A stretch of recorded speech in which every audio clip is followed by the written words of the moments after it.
In a silent corner of the multiverse, where stars drift like embers in the dark, a storm begins to form.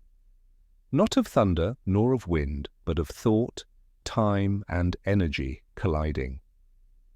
Inside the Baxter Foundation's Deep Space Lab, Reed Richards stands before a colossal gateway of his own design, a lattice of pure quantum light, bending the edges of existence itself. His voice, calm and steady, echoes through the chamber. This is it, a bridge to a new frontier. Sue watches from behind the reinforced glass, unease hidden beneath quiet faith.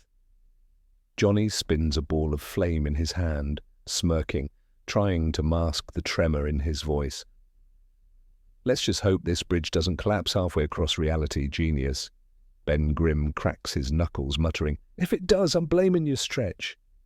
The machine hums, a sound older than creation, resonating through atoms and souls alike. Space folds, dimensions twist, the gateway screams with power beyond comprehension.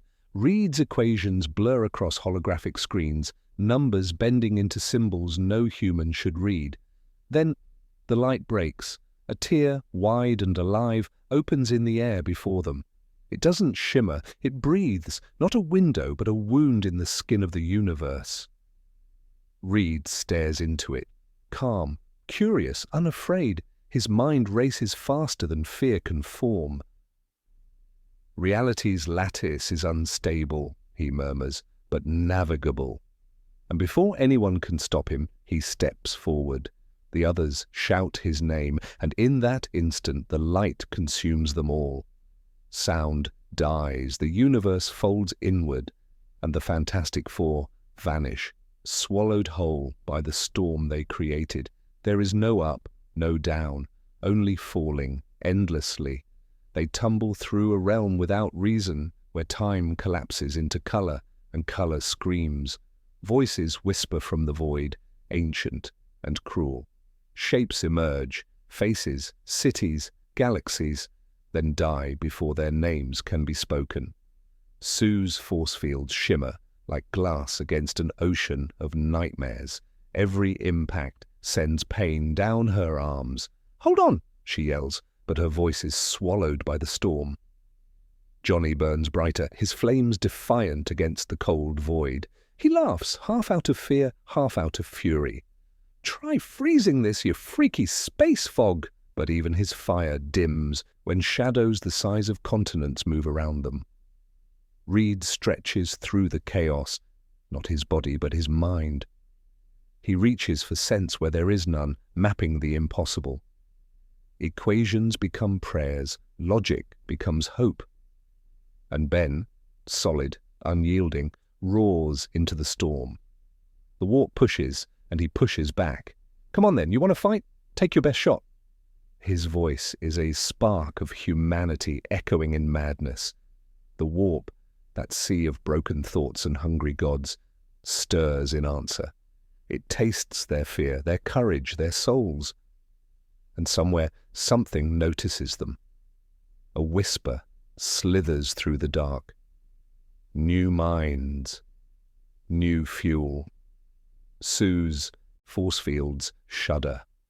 Reed yells something about energy harmonics, but the sound fractures. Their ship, a fragile speck of steel, spins like a dying star.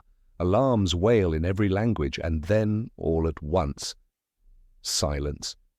A flash, a fall, a world. When the storm finally spits them out, it is into silence.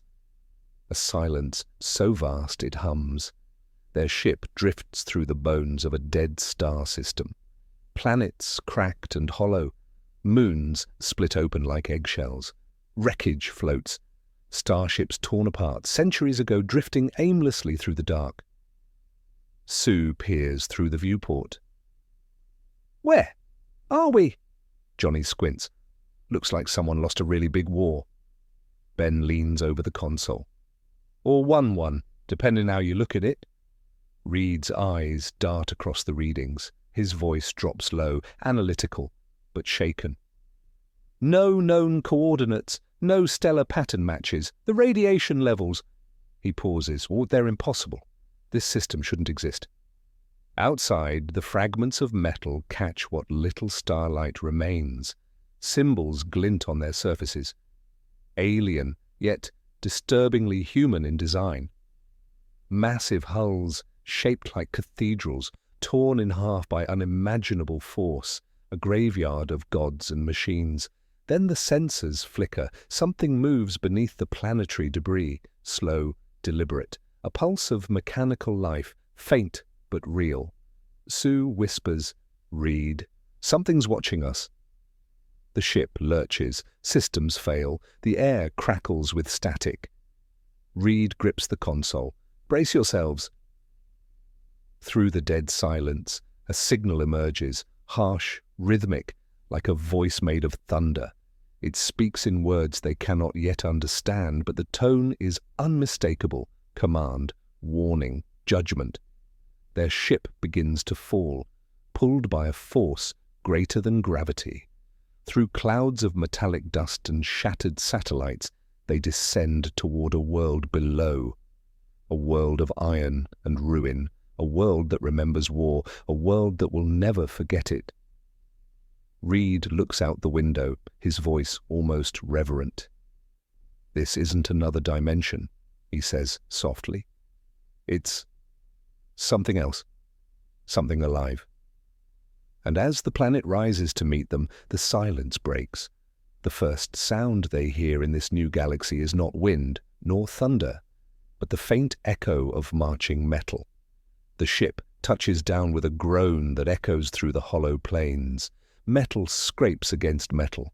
The dust it stirs is not soil, but powdered iron, sharp, glittering, and lifeless. Outside, the horizon stretches endlessly, a wasteland of twisted spires and shattered towers. Structures once proud now lie in ruin, their skeletal frames jutting toward the grey sky like the bones of titans. The air hums faintly, not with wind, but with memory. Every gust carries static, every silence hums with a hidden pulse. Johnny steps out first, flame flickering cautiously at his fingertips. His boots crunch on the iron dust, and he glances around with unease, masked by grin. "Feels haunted," he mutters, "like the world's holding its breath." Ben Grimm follows, his heavy frame denting the metallic ground with each step. He squints at a collapsed structure ahead, something that might once have been a city gate or a machine's ribcage. He runs a hand over the corroded metal and shakes his head. "Everything here feels like it wants to punch me." Sue steps beside him, her eyes tracing the broken skyline. She feels the energy in the air, faint vibrations brushing against her mind like whispers that never finish their words. "There's something under us," she says softly. "Something deep." Reed kneels and brushes aside the dust. Beneath the surface lies circuitry the size of streets, veins of alloy woven like roots beneath the crust. "This isn't a planet," he murmurs. "It's a machine pretending to be a world." The wind rises, though there is no wind. From the hollow spires comes a low, resonant hum, as though the planet itself is exhaling after a long sleep. Johnny takes a step back, eyes scanning the vast emptiness. "Tell me this isn't where you meant to land, Stretch." Reed doesn't answer. He's staring into the distance, where colossal shapes pierce the horizon. Statues, maybe, or husks of machines that once walked. Each one stands silent, frozen mid-motion, as if paused in the final moment of battle. Their outlines are too intricate, too deliberate. One kneels in the sand, its head bowed as though mourning. Another towers above the ruins, half buried, with runes glowing faintly along its chest. Ben frowns. "You think these things were alive?" Reed's reply is quiet, almost reverent. "If they weren't, something else was." A faint tremor runs through the ground, gentle but enough to silence everyone. The iron dust shifts, sliding in thin ripples like disturbed water. Sue glances at Reed. That wasn't us, was it? No, he says. That was the planet breathing. The hum deepens, becoming almost musical. A slow, mournful rhythm that vibrates through their bones. Johnny's flames flare brighter without his command. Sue's force field flickers, resonating with the unseen frequency. Reed adjusts his sensors, but the readings make no sense. Energy output's inconsistent, he mutters. It's like the core's awake, but waiting. They stand at the edge of a colossal canyon where rivers of metal once flowed. Now only silence remains.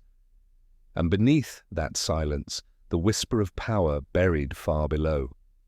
Ben looks into the abyss, his rough voice barely breaking the stillness. I got a bad feeling about this place, Reed.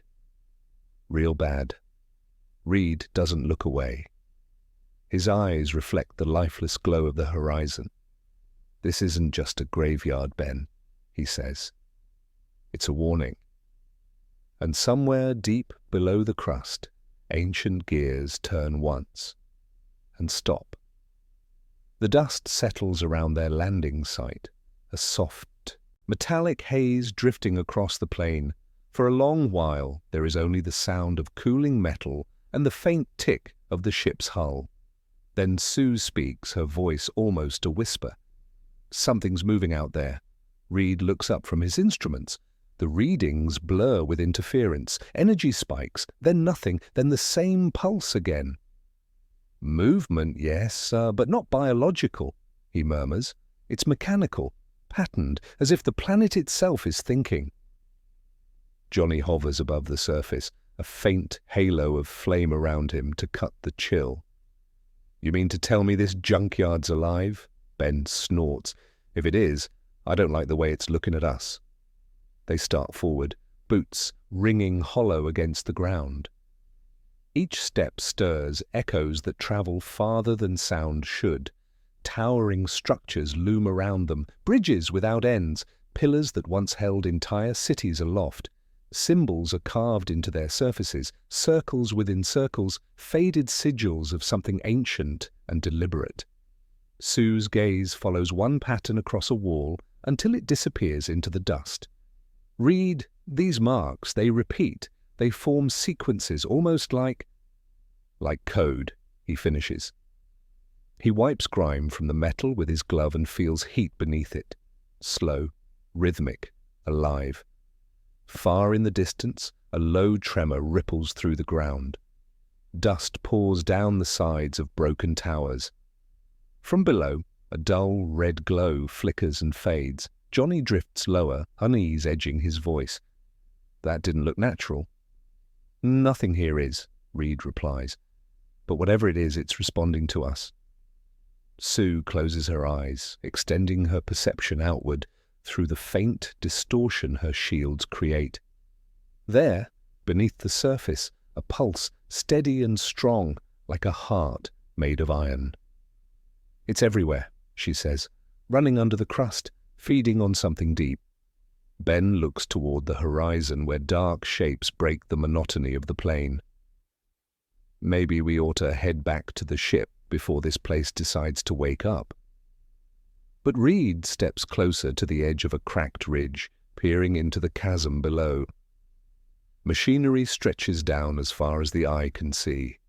Endless gears locked in stillness, each one the size of mountains. And somewhere in that dark, something moves. A ripple passes through the metal, faint but unmistakable. He breathes out slowly. It's not just a planet, it's a construct, a design older than human history. The ground shudders again, the pulse quickens. What they first mistook for wind begins to sound like breathing, deep, mechanical, and slow. Johnny glances upward, flame flickering nervously.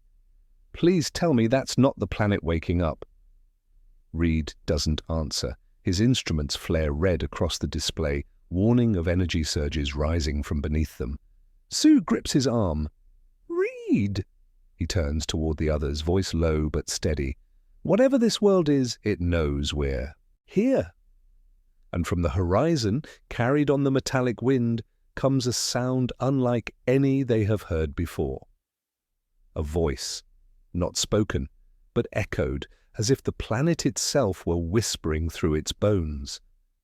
The words are lost in static, but one meaning is clear. The dead world is no longer silent. The silence shatters. A burst of light cuts through the haze, stabbing the grey sky with brilliance. Engines roar, heavy, harsh, mechanical. From the clouds above, black shapes descend in formation, wings folded like blades. Dropships of grim design slam into the iron plane, sending ripples through the dust. Reed steps forward, shielding his eyes from the glare. Those are not ours. The ramps drop. Soldiers in obsidian armor pour out, masks sealed, insignias etched in red. They move with cold precision, forming a perimeter before the dust even settles. Every barrel turns toward the fantastic four. Every weapon hums with restrained fire. A voice, filtered through a vox grill, booms across the open ground. Identify yourselves. Reed raises his hands slowly. We come in peace.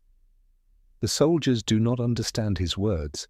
Their helmets tilt in confusion, their leader's gauntlet tightening around his rifle. The language barrier is more than sound. It is faith, fear, and centuries of war. Sue feels the tension building like static in the air. Her instincts flare. She steps beside Reed, invisible fields coalescing around them. "Reed," she murmurs, "they're about to—" The first shot cracks through the stillness. A single bolter shell, massive, burning, alive with propellant fury, streaks through the air. Sue moves before thought. Her force field blossoms, translucent and absolute. The round hits the barrier and freezes mid-air, its explosion caged within a shimmering globe of light. For an instant, the world is suspended, dust hanging, energy screaming silently against her power. Then the shell drops harmlessly to the ground. The soldiers falter, their rifles lowering in disbelief. Their leader stares, caught between awe and fear. Johnny's hands ignite, twin flares of gold and red. Ben steps forward, fists like boulders, voice rumbling. "You want to keep shooting or you want to talk?" More troops emerge from the dropships, dozens now, maybe hundreds, surrounding them in a tightening ring. Reed looks from one to another, studying their armor, their insignias, the skull emblems etched into steel. "They're human," he says quietly, "but not like any humans we know." The air crackles with threat, and yet behind the soldiers' helmets there's hesitation. They have seen strange things in their wars, but never this. Never a woman stopping death in mid-air, never flame that burns without fuel, never a creature of stone that breathes. The commander raises a hand. "On your knees," he shouts, "by the authority of the Imperium of Man." His voice trembles despite the order. Reed glances at Sue. "Imperium of Man," he repeats softly, the words tasting ancient. He lowers his voice. "Civilization built on fear." Sue keeps her shield steady as soldiers close in. Johnny's fire dims and Ben clenches his jaw, muttering, "You sure about that peace thing, Stretch?"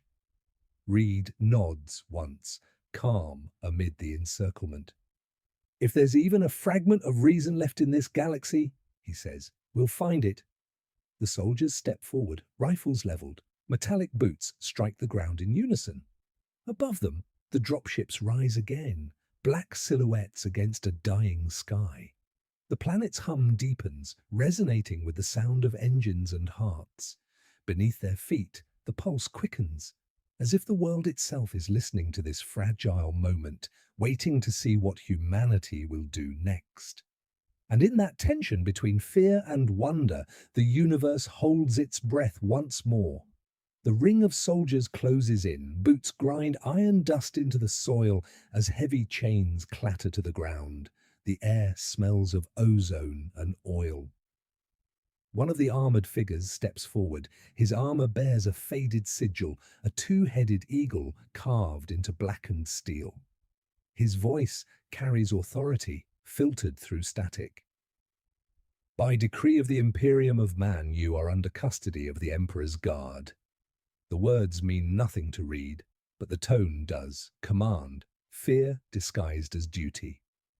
He keeps his hands raised. We are explorers, he says quietly. We don't want conflict. They can't understand him, yet somehow his calm stills their trigger fingers. The guards move in. Thick manacles lock around Ben's wrists. They spark against his rocky skin, but hold. Johnny growls under his breath, flame flaring around his fists, but Sue's hand touches his arm. Not yet, she murmurs. He exhales, and the fire dies. They are led toward a looming dropship. Its hull is shaped like a shrine, its wings etched with prayers. Every bolt, every plate bears a sigil to ward against unseen horrors. To the Imperium, war and worship are the same language. Inside, the air is heavy with incense and machine oil. Servo engines hum beneath metal floors. Through narrow windows they glimpse the desolation stretching below, ruined towers, endless plains of rust, a world that feels more grave than planet. Ben mutters, "You ever notice nobody smiles in this place?" Reed studies the soldiers around them. They don't live in a world that allows smiles. The ship lifts. Dust and sparks swirl beneath its thrusters as it climbs toward a waiting cruiser in orbit, a colossal vessel shaped like a cathedral, its spires piercing the void. Sue's voice is low. "Reed, whatever this empire is, they're terrified of something. I can feel it in their hearts." Reed nods. "And fear like that only exists when there's something worth fearing." As they breach the atmosphere, the stars above shimmer through a thin veil of cloud. But the stars here are wrong, cold, distant, ancient. None match Reed's maps. Johnny leans against the wall, eyes narrowing. "So where are we exactly?" Reed answers without looking away from the view. "Not where. When?" Outside, the vast ship opens like the mouth of a beast. The dropship enters its hangar, swallowed by the mechanical titan. Doors seal shut behind them. Lights dim to red. For the first time since the breach, Sue feels something stir in the air again. Not static this time, but presence. A weight pressing against her mind, vast and impersonal. She whispers, "Something's watching us." And deep within the cathedral ship's core, a voice whispers through the machine's spirit, cold and patient. New life detected, unknown origin, await the Inquisitor. The Imperium has found them, and the galaxy, ancient and cruel, begins to notice their arrival. The ship's corridors are a maze of iron and faith. Each passage glows with dim golden light, each wall carved with scripture. Servo skulls drift overhead, metallic orbs with human faces stretched tight, whispering prayers in dead tongues. The soldiers march the Fantastic Four, forward in silence. Ben glances around, his gravel voice breaking the quiet. "Whole place looks like a church married a tank." Johnny smirks. "Bet the honeymoon was loud." Sue doesn't smile. The air feels wrong, thick with devotion and paranoia. Every symbol, every statue, every flicker of light is a reminder that this is not science. It's belief forged into steel. At the end of the corridor, a door like a cathedral gate hisses open. They are led into a vast chamber. Candles line the walls in precise rows. Iron chains hang from the ceiling, each holding a burning censer that fills the air with smoke and sanctity. Upon a raised dais stands a woman in black carapace armor. Her cloak is crimson, her rosette gleaming like a shard of judgment. One half of her face is flesh, scarred, human. The other, cold metal and glowing optics. She regards them with the stillness of someone who has seen too much and trusts nothing. Inquisitor Draxus, one of the guards intones. The Xenos are secured. Draxus steps closer. Her voice is calm, deliberate, edged with suspicion. Not Xenos, not human, anomalies. Her mechanical eye scans them one by one, humming softly. Energy signatures unmatched, physiological patterns inconsistent with any known human strain. Reed meets her gaze without flinching. We are explorers from another world? She tilts her head slightly. Another world? Within the Imperium? No, he replies. Another universe. The soldiers murmur, shifting uneasily. The Inquisitor's expression hardens. Blasphemy, she says softly. The Emperor's light touches all creation. There is no other universe. Sue steps forward, her voice steady. We mean no harm. We just want to understand where we are. Bolters rise instantly. A dozen barrels level at her chest. Draxus raises a single hand. The weapons lower, but her eyes do not soften. You are dangerous, she says. You wield power that should not exist. The last beings who spoke of other realities were burned for less. Johnny's patience snaps. You're welcome, by the way. We just saved your guys from shooting their own feet off down there. Draxus doesn't look at him. You saved nothing. You interfered in the Emperor's design. Ben growls, stepping forward, chains rattling. Lady, the only design I saw was folks trying to kill us for breathing wrong. Guards tighten their grips. Sue's shield shimmers faintly. The tension hums like a live wire. Then Reed speaks, quiet, deliberate, his voice cutting through the noise. If your Emperor's will is order, then our presence must also be part of it. We're not your enemies, but if this galaxy is as broken as it looks, maybe you could use allies instead of martyrs. The Inquisitor studies him. The silence stretches. The faint hum of the ship fills the space between words. Finally, she speaks again. Lower now. Perhaps. But everything alien brings ruin, in time. A distant alarm interrupts the sound of klaxons blaring through the ship. Red light floods the chamber. A voice crackles over the vox. Warp breach! Multiple contacts! They're coming through the hull! The Inquisitor turns sharply toward the doors, her calm gone. Demons! She hisses. The warp has found us! And for the first time, she looks at Reed Richards not with suspicion, but with fear. The alarms scream like living things. The air vibrates with a low, unnatural hum that seeps into bone. Lights flicker crimson. Somewhere deep in the hull, metal bends and groans as if the ship itself is afraid. Inquisitor Draxus snaps orders in clipped bursts over the vox. Seal bulkheads, purge lower decks, bring the sanctified plasma online. Her soldiers move with practiced precision, chanting fragments of scripture between commands. But even prayer sounds hollow against what's coming. Reed's eyes dart across the glowing panels lining the wall. He sees readings that defy reason, spatial distortion folding into itself, energy levels climbing beyond measurable scale. He whispers, almost to himself, "It's the same pattern, the same storm we fell through." Sue feels it too. A pressure building behind her eyes, pressing against her shield even before she raises it. The air ripples, alive with impossible colors. "Reed," she says, voice trembling, "it's here." The walls bulge outward, steel bending like wax. A sound cuts through the sirens, a chorus of laughter, distorted, layered, inhuman. Then reality splits. A rent opens in mid-air, jagged and bleeding light. Shapes crawl out, half shadow, half flesh, their forms shifting faster than thought. Eyes that shouldn't exist glare from within the rift.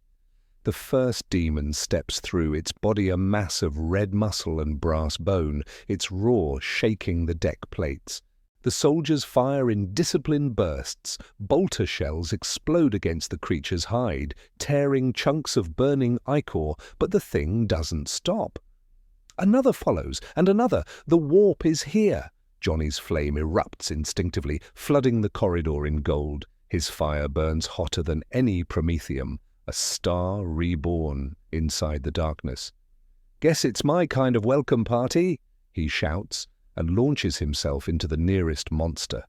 The impact detonates like thunder, scattering molten fragments across the walls. Sue expands her shield around a group of soldiers, the barrier shimmering under every impact. Claws strike it again and again, leaving ripples of blue light. She grits her teeth. "Stay behind me! Don't let it through!" Ben moves without hesitation. He grabs one of the demons by the throat, a creature twice his size, and slams it into the deck until its form collapses into black mist. Another leaps, talons out, and he meets it with a punch that cracks the air. Yeah, come on. You ugly meat clouds picked the wrong ship." Reed stretches his body across shattered consoles, rerouting power through the broken circuits. "We need containment, something to reverse the polarity of the breach." He tears open a panel, his limbs twisting like living cables as he connects conduits by hand. Sparks rain down. "Sue, channel your field into the flux coils, now!" She nods once, sweat glistening on her forehead. Her force field flows outward, merging with the ship's dying systems. The energy stabilizes for a moment, just enough for Reed to trigger the override. A blinding pulse surges through the chamber. The rift wavers. The demons scream, not in pain but in fury, as they are pulled backward into the storm that birthed them. One last claw reaches through, inches from Reed's face, before it dissolves into nothing. Silence returns, broken only by the hiss of steam and the crackle of dying fires. The smell of ozone and blood hangs heavy in the air. Reed lowers his hands slowly. Containment restored. Ben exhales, wiping black ichor from his shoulder. "You call that contained?" The Inquisitor stares at them, her mechanical eye flickering between disbelief and revelation. "You closed a warp breach," she says, voice quiet, "without the rites, without the Emperor's blessing." Reed straightens, meeting her gaze. "Without superstition," he replies. "Just science." For the first time, she doesn't answer. She simply looks at the twisted remains of her ship's corridor, then at the strangers who just saved it. And in that moment, the Inquisitor of the Imperium, a woman who had burned 1,000 worlds for less, realizes something that chills her to the core. These four are not gods. They are not demons. They are something the Imperium has not seen in 10,000 years. They are hope. The red lights fade to amber, but the air stays thick with the scent of smoke and iron. Steam hisses from cracked panels. The deck plates are slick with demon ash. The once proud warship now drifts in silence, wounded but alive. Inquisitor Draxus surveys the ruin with a soldier's calm. The edges of her armor glow faintly from where warp fire licked it. Her gaze returns to the four strangers who stand untouched amid the wreckage, creatures that defy her doctrines. "You should not exist," she says finally, her voice low and measured. "No mortal closes a breach with bare hands." Reed meets her stare, exhaustion beneath his calm. "Then consider us the exception that keeps your ship intact." Behind him, Johnny leans against a smoking bulkhead, arms folded, still blazing faintly with residual fire. "Pretty sure you'd all be demonic chow if we hadn't shown up," he mutters. Ben grins. "Kid's got a point." The soldiers exchange glances. Some clutch their weapons tighter, others lower them slightly, uncertain whether to pray or salute. Draxus paces slowly around them, studying each in turn. "You wield powers beyond comprehension. You arrive unbidden in sacred space, The Emperor teaches that such things can only mean corruption or miracle. Her metal hand curls. And I no longer believe in miracles. Sue's voice is quiet but firm. Then believe in survival. You saw what came through that breach, whatever it was. It wanted to consume everything. We stopped it, not your faith. For a moment, silence reigns. Only the ship's hull groans, the sound of tortured metal echoing through the void. Draxus turns away, her cloak brushing the floor. If I report this, the Conclave will demand your execution, but... She stops, her gaze flicking to the stars beyond the viewport. Warp incursions are spreading faster than we can contain them. We lose a ship, a world, 1 billion souls each week. Perhaps the Emperor's will delivered you here for a reason. Reed steps closer, voice calm but edged with conviction. You don't need a god to tell you what's right. You need the courage to do it. She studies him for a long time, then finally nods once. Very well. You live, for now. But you answer to me until I decide what you are. Ben's laugh rumbles like distant thunder. Lady, we've had worse babysitters. Draxus ignores him. We make for Terra's frontier. There, perhaps the Adeptus Mechanicus can divine the truth of you. Reed folds his arms. The truth isn't hidden in your machines, it's written in your fear. Her eyes narrow, but she says nothing. Instead, she turns to her Vox officer. Set course for the Sol subsector, full burn, warp drive on my mark. The ship thrums to life again. Through shattered viewports the void stretches endless and uncaring. Somewhere beyond, unseen forces stir, watching, waiting. Johnny glances at Sue and mutters, You really think they'll trust us now? Sue shakes her head. No, but they need us. Reed stands by the viewport, staring into the streaking light of the warp. Need has always been the first step toward understanding. And as the ship vanishes into the storm of unreality once more, the galaxy begins to whisper of strangers who walked unharmed through hell, and made even an inquisitor pause before calling them heretics. The transition from the warp back into real space is violent. Engines roar like thunder, the deck shakes, then stillness. Through the fractured viewport stretches a world of iron and fire, a planet wrapped in grey clouds and endless fortresses, its surface carved by trenches so vast they glow from orbit. Draxus's voice cuts through the silence. Terra's outer colonies, once they were worlds of light, now they are factories for war. The cruiser descends through the smog, the view grows darker, filled with spires that pierce the clouds like daggers. Every structure is both cathedral and weapon. Every street echoes with the sound of marching boots and prayer. Reed studies the readouts, his brow furrowed. This society has mastered engineering but not empathy. Sue watches soldiers moving in endless lines below, faces hidden, banners blackened by soot. It's like they've forgotten what they're fighting for. Ben leans on the railing, voice low. They ain't fighting to live, they're fighting because they don't know how to stop. Johnny scoffs. They call us weird. The ship lands on a fortress platform miles wide. Smoke coils into the air. Servitors, human and machine fused, shuffle forward, their chants blending with the hiss of hydraulics.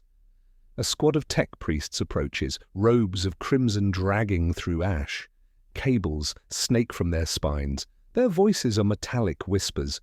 One steps forward, his face hidden behind a mask of brass. We have been told of the anomalies. Draxus nods. They are under my jurisdiction. The Mechanicus will observe only under my command. The tech priest's head tilts sharply, gears whining. Observation is obedience. Reed steps between them, calm and curious. You worship your technology, don't you? The priest's response is immediate, defensive. We do not worship. We commune. The machine spirit is divine. Reed's tone remains soft. Then you've mistaken understanding for prayer. The priest recoils slightly, static, crackling across his vox. Blasphemy! Draxus raises a hand before he can speak further. Enough. We're not here to debate theology. Sue glances at Reed. You're gonna get yourself killed talking like that.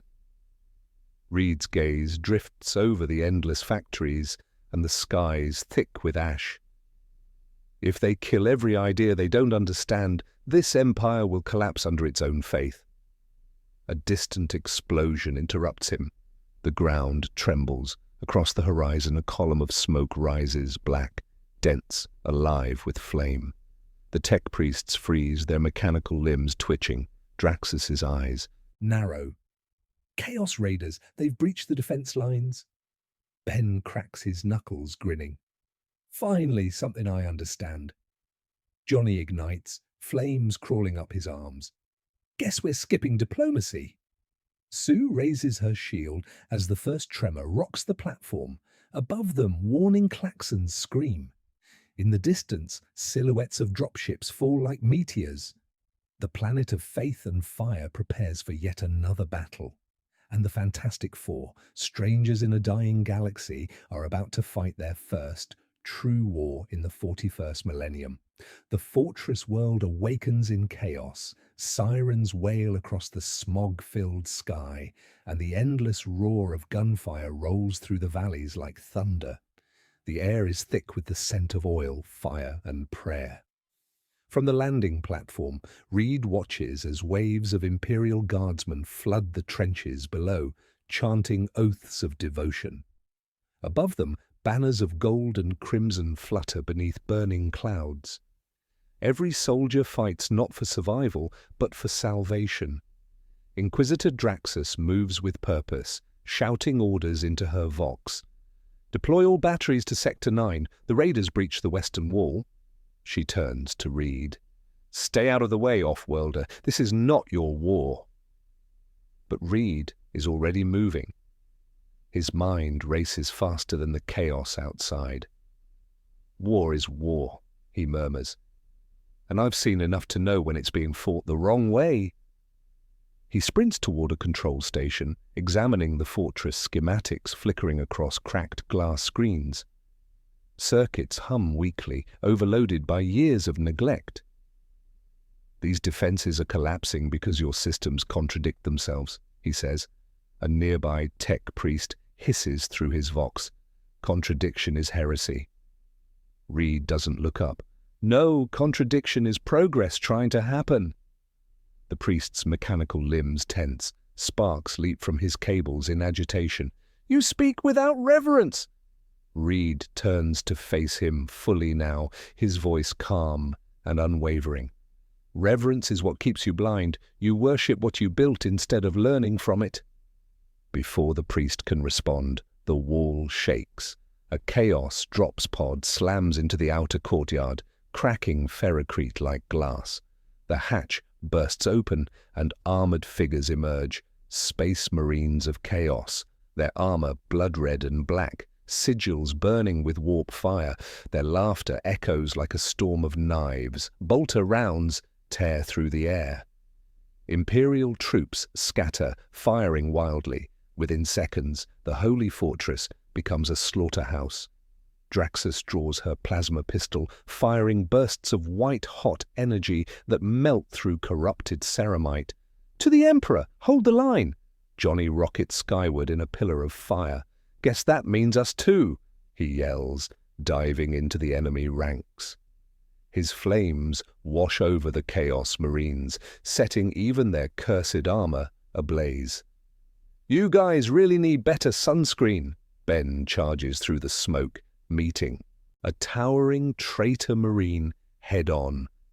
The impact rattles the walls. He grapples the armored warrior, their blows sending sparks across the courtyard. I don't know who you are, pal, but you hit like you skipped leg day. Sue stands behind the guardsman, shielding an entire platoon under her invisible dome. The bolter shells strike and dissolve in waves of blue light. "Keep firing," she commands, her voice calm despite the chaos. "They can't break through." And in the heart of the fortress, Reed tears open a console, rerouting power through dead conduits. He thinks faster than the machine spirit can protest. "Your defensive systems are fighting themselves," he mutters, his hands a blur. "Let's see how you behave under real logic." He flips the override. The entire fortress comes alive. Turrets long dead awaken, spinning toward the raiders with a screech of metal. Dozens of cannons roar in perfect synchrony, cutting swaths through the invaders. For the first time, Imperial soldiers stop praying and start winning. When the last of the Chaos Marines falls, silence returns, broken only by the hiss of cooling metal. The air smells of ozone and blood. The tech priests stare at Reed as though witnessing blasphemy given form. One whispers through a static-filled vox. He communes with the spirits of the machine. Reed shakes his head. "No, I just stopped treating them like gods." Inquisitor Draxus approaches slowly, plasma pistol still in hand. "You meddle with the Emperor's relics as if they were toys," she says. Reed meets her gaze. "If your Emperor wanted ignorance, he wouldn't have given you hands to build." For a heartbeat, no one speaks. Even Draxus hesitates. Her faith trembles just slightly beneath the weight of reason. And in that pause between belief and doubt, the Fantastic Four stand not as heretics, but as the spark of an idea this galaxy has long forgotten. That knowledge, not worship, can save humanity. The fortress trembles again before the dust can even settle. The smoke of the last fight hasn't yet faded when the skies ignite in streaks of red. From the clouds, drop pods scream like meteors. The Chaos warbands aren't retreating. They're bringing reinforcements. The sky turns crimson. Fire pours down from orbit. The war isn't over, it's only beginning. Draxus draws her sword, a blade of glowing script, and shouts over the vox. "To positions! The heretics return in force." Her soldiers answer with a chorus of devotion, their voices shaking but fierce. For the Emperor. Reed watches the battle unfold below, every movement catalogued in his mind, formations, timing, weaknesses. His brain becomes a machine of calculation. He speaks into his communicator, his tone cold and efficient. "Johnny, suppress the landing zones. Ben, anchor the north wall. Sue, maintain field integrity over the inner trench." Johnny bursts into the sky, leaving a trail of gold fire through the smog. "Suppress? Buddy, I'm igniting them." He dives, releasing arcs of white flame across the enemy's approach. Chaos troops melt in waves of heat. Ben charges through the outer gate, smashing through twisted wreckage. Each blow against the corrupted ground shakes the earth like thunder. A monstrous figure drops from the burning sky, a Chaos champion clad in armor of molten brass. Runes writhe across his blade, whispering the name of Khorne. He roars, a sound that rattles the walls. "Blood for the blood god!" Ben cracks his rocky knuckles. Yeah, everyone's got a hobby." They collide, strength against fury. The champion's blade carves sparks across Ben's hide, but the thing doesn't flinch. He grabs the warrior's arm and hurls him into a wall hard enough to shatter stone. "I hate swords." Sue's barrier ripples under a rain of bolter shells. Every impact ripples like water on glass. Guardsmen cower behind her shield, their faith trembling between prayer and awe. "Keep steady," she calls out. "The shield holds." Her energy pulses outward, widening to protect an entire squad. For many of them, it's the first time in their lives they've survived more than a few minutes of open battle. Draxus fights nearby, her movements precise, her pistol spitting arcs of plasma that cut through the corrupted ranks, but even she glances toward the glowing woman who stands between her soldiers and death. Johnny streaks overhead again, laughing through the smoke. "Hey, metalheads, guess what burns hotter than your faith?" He detonates mid-air, a flare brighter than dawn. The explosion blinds the enemy and leaves nothing but molten armor behind. Reed works deeper in the command bunker, surrounded by failing systems. The fortress AI sputters in binary prayer, warning of unclean anomalies. He silences it with a keystroke. "Forget superstition," he mutters. "Let's talk physics." He reroutes energy from half-dead reactors through a line of ancient plasma conduits. The system protests, warning of overload. He ignores it, fingers dancing over alien controls until the fortress trembles again, this time with power. Outside, every gun turret and orbital cannon roars to life at once. Bolts of blue plasma streak across the clouds, tearing apart drop pods before they land. From the observation tower, Draxus watches in astonishment. "By the throne," she whispers, "he commands the machine like one of the Omnissiah's saints." Ben grins through the fire and dust. "Told ya, Stretch knows his stuff." As the last wave of Chaos troops crumbles under the counterfire, silence slowly returns to the field. The ash drifts down in flakes of red. Only the heartbeat of cooling cannons fills the air. Reed steps out onto the battlements, his armor scorched, his eyes burning with thought. Around him, soldiers stare in disbelief, men who had only known prayer, now gazing at proof of what invention could do. Draxus approaches him carefully. "You've turned a dying fortress into a weapon of the Emperor." Reed shakes his head. "No, I turned it into what it was designed to be, a defense. You just forgot how to use it."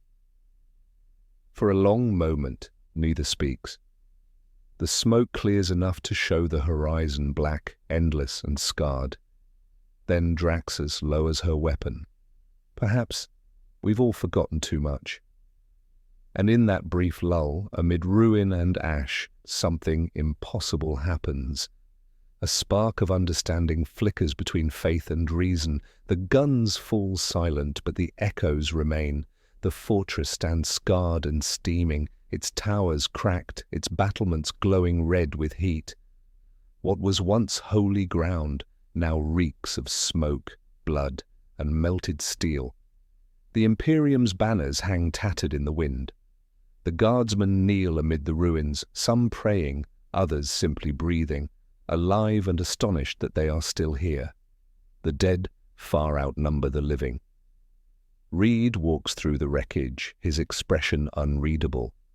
Every footstep crunches against shell casings and broken armor. A data slate lies shattered near his feet, its glowing runes flickering before dying entirely. He kneels beside it, his fingers tracing the melted circuitry. "This wasn't victory," he murmurs. "It's endurance." Sue moves beside him, her shield faintly flickering with residual energy. The exhaustion shows in her eyes. Each force field she made burned a piece of her strength away. She glances at the rows of wounded soldiers being carried to the medici tents. "They fought with everything they had," she whispers. "And for what? To keep this place from burning a little slower?" Reed doesn't answer. He looks up at the sky, black clouds swirling above them, lightning dancing between the storm fronts. It feels less like weather and more like a warning. Johnny lands nearby, flames fading to embers as he collapses onto a broken rampart. "You know," he says between breaths, "I've fought monsters before, big ones, but these people—" He shakes his head. "They fight like it's all they've got left." Ben trudges through the smoke, his stone hide streaked with soot and blood. He carries an injured soldier on his shoulder, setting him gently near the medics, before sitting down with a groan that makes the metal beneath him creak. "Every time I think I've seen the worst the universe can throw, Stretch," he rumbles, "it finds something uglier." Reed studies the horizon where the last of the fire fades. "Ugly," he says softly, "and beautiful. They hold the line because they believe it matters, but belief without understanding it only leads here. Draxus approaches then, her armor dented, her face streaked with ash. For once, she doesn't walk with authority, only weariness. She looks at the battlefield with hollow eyes. "You saved this fortress," she says quietly. "And in doing so, you've shown me something dangerous." Reed turns toward her, curious. "What's that?" "That hope," she answers, "is heresy when it doesn't come from faith." Her words hang in the air, sharp and heavy. Around them, the soldiers whisper. They've seen what the four strangers did, how they turned their dying fortress into a miracle of power and precision without prayer, without the Emperor. It's a thought they dare not voice, yet it lodges deep in their minds. Sue steps closer, her tone calm but firm. "Hope isn't heresy, it's survival." Draxus looks at her, and for the first time, something human flickers behind her cold eyes. "Then survive if you can," she says. "This world eats reason alive." She turns away, calling her officers, already burying doubt beneath discipline. The moment of clarity dies like a spark drowned in rain. Reed watches her go. "They can't unsee what happened," he says quietly. "They'll call it faith or divine intervention. But some part of them will wonder." Ben snorts. "Yeah, well, wondering won't stop the next wave." Reed nods. "No, but it's the first step toward remembering why they fight at all." As the sun, if it can be called that, rises weakly over the iron plains, the fortress begins to rebuild itself through ritual and labor. The priests chant blessings to sanctify machines they no longer understand. The soldiers whisper prayers for comrades already gone. And among them, 4 strangers stand in the aftermath of war, each feeling the same unspoken truth. In this galaxy, victory is never clean. It is simply the privilege to keep fighting. The ruins of the battlefield still smolder when the next storm arrives, not of fire, but of ritual. Hours after the last Chaos corpse turns to ash, the sky fills with red ships, their silhouettes jagged and symmetrical, like blades forged for worship. Reed looks up from his makeshift repair console, narrowing his eyes. "New arrivals," he mutters. "Energy signatures match the earlier readings from orbit." Draxus stiffens. "Adeptus Mechanicus, the priests of Mars have come to claim what they think you are." She turns to the soldiers nearby. "Form ranks, eyes down. Speak only when spoken to." Ben frowns. "Sounds friendly." The ships land in perfect formation. The ground shakes as rampways unfold, steam hissing from vents shaped like screaming faces. Dozens of robed figures emerge, metal limbs glinting, voices overlapping in a mechanical chorus. Servo skulls orbit their heads, carrying incense burners that trail ribbons of smoke. At their center walks a towering Magos Dominus, his lower body a spidery web of legs, his upper half wrapped in wires and brass. Where a face should be, only lenses glow. His voice comes as static and thunder. "We have come to witness the anomaly." Draxus steps forward, her tone formal. "These beings are under inquisitorial custody. You will not..." The Magos cuts her off. "The Omnissiah's will supersedes yours." The air hums with restrained tension. Soldiers glance between their inquisitor and the machine priests, uncertain who outranks whom, or who might start shooting first. Reed takes a slow step forward. "If you're looking for anomalies," he says, "you'll have to be specific. I'm afraid that's a broad category." Every mechanical head turns toward him at once. Their optics whir, adjusting focus. Streams of binaric code whisper through the air, too fast for any human to understand. Finally, the Magos speaks. You tamper with the sacred. You command the uncommandable. You repaired our constructs without prayer. Reed folds his arms. Your machines don't need prayer. They need maintenance. The circle of priests hisses. A few draw electro-staves that crackle with blue lightning. Blasphemy, one rasps. He defiles the machine god's order. Sue steps forward, her invisible barrier shimmering faintly. He saved your fortress, she says evenly. Without him, none of you would be here to argue. The Magos tilts his head, lenses narrowing. Survival does not absolve sin. Ben crosses his arms, his rocky form looming over the priests. Lady, if this is how you thank folks around here, I'm starting to see why your robots hate you. A few soldiers gasp. One priest's servo hand clenches audibly. Reed raises a hand slightly, stopping Ben from going further. Your doctrines imprison your own progress, he says. You call knowledge divine, yet forbid anyone from using it. You've built a religion out of fear. The Magos' tone sharpens. Fear keeps the stars alive. No, Reed answers softly. Fear keeps them dark. For a long moment the only sound is the hum of power cables and the distant crackle of cooling fires. Then the Magos gestures and his attendants step back. You are dangerous, he says, but you are efficient. He turns his head toward Draxus. The Inquisition may keep them for now, the Omnissiah observes. Without another word, the machine priests withdraw, retreating toward their ships like a tide of metal and steam. When they are gone, Johnny exhales loudly. Okay, so was that the good ending or the bad one? Draxus looks at Reed, something unspoken flickering behind her stern gaze. You've impressed them, she says. That doesn't happen, they don't impress. Reed glances at the retreating ships. They shouldn't be impressed, he replies. They should be terrified. Sue looks at him, concerned. Of what? Reed's voice drops almost to whisper. Of what happens when people like them stop fearing ignorance and start worshipping control. Above them, the red ships vanish into the clouds, silent witnesses to a truth the Imperium has forgotten.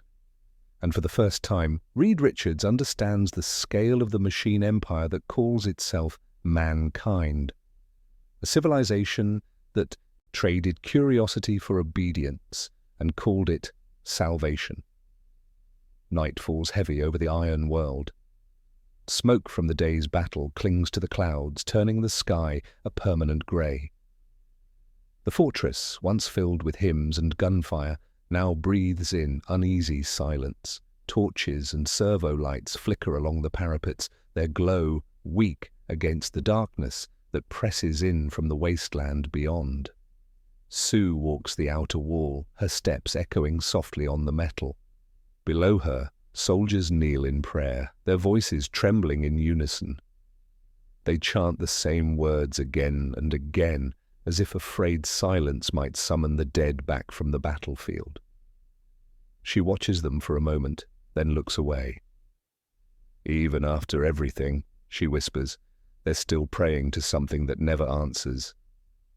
Behind her, Reed's voice carries quietly through the cold air. For them, faith is the only constant. If it breaks, their whole world collapses.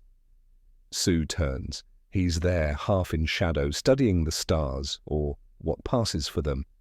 Faint red dots glimmer through the smoke like dying embers.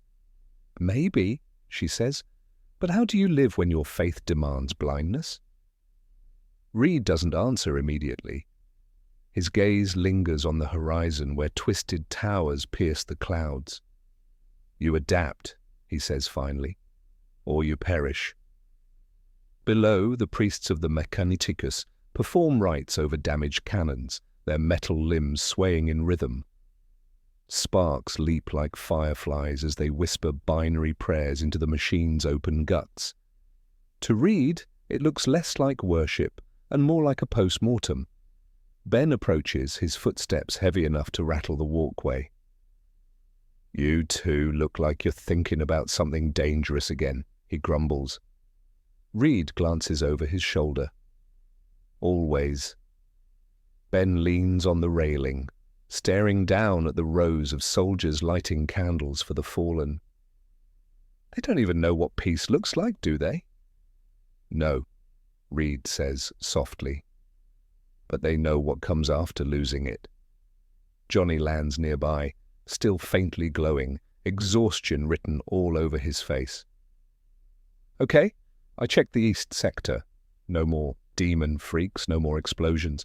Just a lot of guys praying and fixing things that look like they want to explode."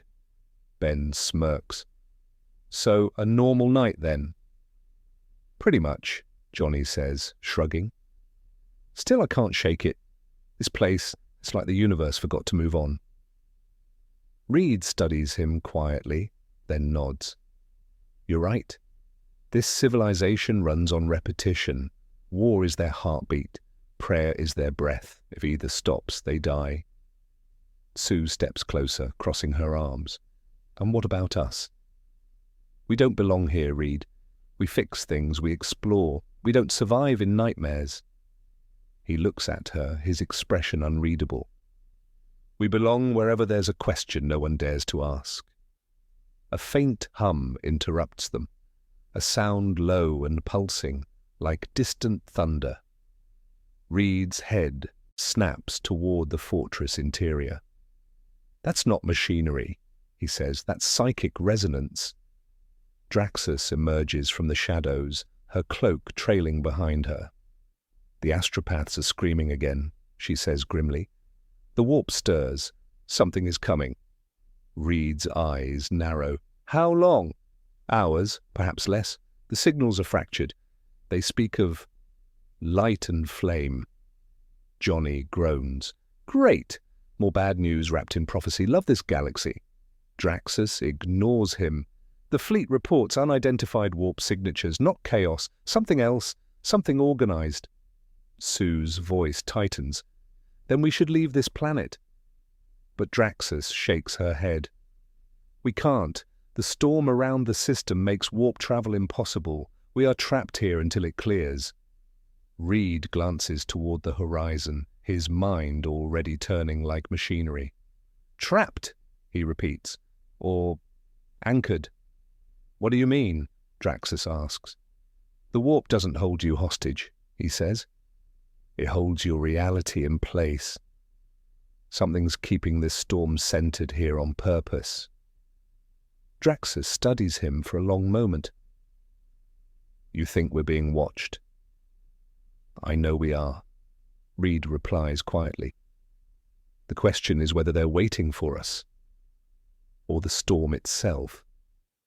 Lightning flashes across the clouds, illuminating the battlefield for an instant. The ruins stretch endlessly, rivers of metal, seas of ash. The dead rest uneasily beneath it all. Sue whispers, "Whatever's coming, it feels close." Reed nods, his eyes distant. It's close because it never left. And as the night deepens, the fortress begins to tremble again, not from war or machines, but from the slow awakening of something ancient beneath the planet's skin. The air hums with power, and somewhere in the black, beyond the stars, the warp itself holds its breath. The tremor rolls through the fortress like a heartbeat, slow and deep. Walls groan, chains rattle, and dust sifts down from the steel ceilings. The air grows heavy, thick with a pressure that isn't weather, it's will. Reed's instruments flicker to life on their own, readings jumping across the display in patterns that make no sense. "That's impossible," he mutters. "Energy surges below us. Seismic movement, but layered with quantum distortion. It's not tectonic, it's sentient." Draxus turns sharply. "Are you saying something alive is under this world?" Reed doesn't look up. "Alive or remembering how to be?" Ben grips the railing as another rumble shakes the floor. "Feels like the planet's got an upset stomach." Sue steadies herself beside him. Reed, what kind of planet does this? He glances at her, the faintest edge of awe in his voice. The kind that isn't a planet. Lightning cracks through the clouds above, striking the fortress spires in rhythmic pulses. Each strike echoes downward, reverberating through the metal ground. The soldiers kneel and begin to chant, half prayer, half panic. The machine spirit awakens, one whispers. The Omnissiah's judgment, another cries. Johnny looks at Reed, wide-eyed. Please tell me that's not true. Reed's voice drops to a whisper. No, it's worse. This world isn't a shrine. It's a system, self-contained, dormant, and reacting to us. Draxus activates her Vox. All units fall back to defensive positions. Mechanicus units report immediately. Static answers her. Then faintly, the broken voice of a tech priest. The Forges. They are singing. The Forges remember. Ben frowns. Singing? Lady, I think your robots have finally lost it. A sound rises through the ground. Low, harmonic, beautiful, in a terrible way. The metal itself hums like a living choir, vibrating with frequencies too deep for human ears. The soldiers clutch their helmets in agony as it grows louder.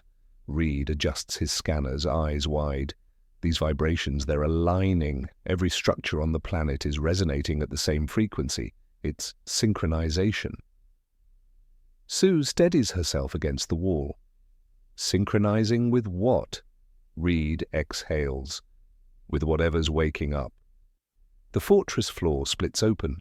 Great slabs of iron shift aside like gears turning in a clock. Beneath them, rivers of molten light flow through vast conduits. Machinery older than humanity churns to life. The entire world seems to breathe. Johnny stares into the glowing chasm. You're telling me the planet's alive? Reed nods slowly. Not alive, aware. Draxus steps forward, her mechanical eye scanning the abyss. The Omnissiah. Could it be true? Reed looks at her sharply. If your god is real, then it's not divine. It's a machine, and it's rebooting. The humming deepens into a thunderous vibration. Across the wasteland, ruined towers lift themselves upright. Buried factories unfold like metal flowers. For a brief, blinding moment, the entire sky turns gold. Ben shields his eyes. Reed, what's happening? Reed's voice trembles, not with fear, but with awe. We didn't fall into the 41st millennium, Ben. We fell onto Cybertron. The realization hits them like gravity. The metal, the patterns, the voice beneath the soil, it all connects. The planet itself is a sleeping god of machines, long forgotten by this galaxy of zealots and wars. Sue's voice breaks the silence. Then who woke it up? Reed stares into the light, his face pale. We did. And as the final locks of the planetary core disengage, a pulse of pure energy sweeps across the horizon, erasing clouds and lighting the void above. Every machine on the surface, from servo skull to war tank, freezes, then bows. The voice that follows isn't sound, but thought. I have waited long enough. The ground steadies. The light fades. But the message remains, vibrating in every atom of the world. Cybertron breathes again. The air goes still. Too still. The fortress, the battlefield, the world itself holds its breath. Then, through the metallic horizon, comes a vibration so vast it feels like thought made thunder. It isn't sound, it's language beyond words. It speaks not to the ears, but to the mind. Children of dust. You build from what you do not understand. You fight, but never learn. Why have you disturbed my rest? The voice floods through everything. Through the walls, through the air, through them. The soldiers fall to their knees, weeping and trembling. Some scream praises to the Omnissiah. Others tear off their helmets in terror, blood dripping from their noses. The Mechanicus priests collapse, their vocalizers sputtering out fragments of binary prayer. Divine signal confirmed. Machine god. Real. Plips, peeps, speeps. Draxus grips her sword, her voice shaking. The Omnissiah speaks. Reed, struggling against the mental pressure, forces the words out. That's not divinity, that's data transmission, a direct neurosignal, the planet's communicating. Sue clutches her head. Reed, it feels alive, like it's looking at us. It is, he says, eyes wide. It's scanning our neural patterns. We woke it, and now it wants to know why. The voice grows louder, deeper, folding reality in on itself. The metal beneath their feet ripples like water. Every machine for miles hums in unison. You are not of this galaxy. Your atoms sing a different song. Johnny, still glowing faintly, stumbles back. Did it just read us? Reed nods grimly. Every cell, every thought. You carry the signature of a universe not yet broken. You come from a place unscarred by the long war. Ben looks up at the sky, his voice small for once. Stretch, you think maybe we should tell it we didn't mean to crash the party? But Reed's mind races faster than his fear. This isn't just memory, he says softly. It's intelligence. It's Primus. Draxus turns sharply. The machine god? Reed meets her gaze. No, the original. The mind that birthed machine life before any of your gods existed. Cybertron. The clouds churn above, drawn into a spiral of light. From the heart of the storm, passive beams of energy rise. Not weapons, but circuits, illuminating the planet's form in the void. Every line, every city, every scar glows with radiant gold. The voice shifts again, now quieter, almost sorrowful. I dreamed of silence. I made it so. But now your wars echo across my sleep. You wake me with your dying. Sue whispers, It's sad. Reed nods, eyes glinting with both awe and dread, because it remembers what came before the Imperium, before mankind. It remembers when creation itself was free. The priests are screaming now, their faith unraveling as the truth overwhelms them. Plus, subsils, he speaks outside the catechism. The Omnissiah is other. Subsils. Draxus raises her pistol, her voice breaking. Silence! You will not blaspheme before his presence. Reed steps between her and the kneeling priests. Listen to yourself, he says sharply. You're staring at proof of what your empire forgot. That gods can die, and machines can dream. The world trembles again. Lightning laces the sky. You are from another truth, says the voice. Then tell me, does your universe still remember peace? Reed hesitates. The others look to him. Sue's hand finds his arm. He answers quietly, We try to. For a moment, silence. Then the planet seems to sigh.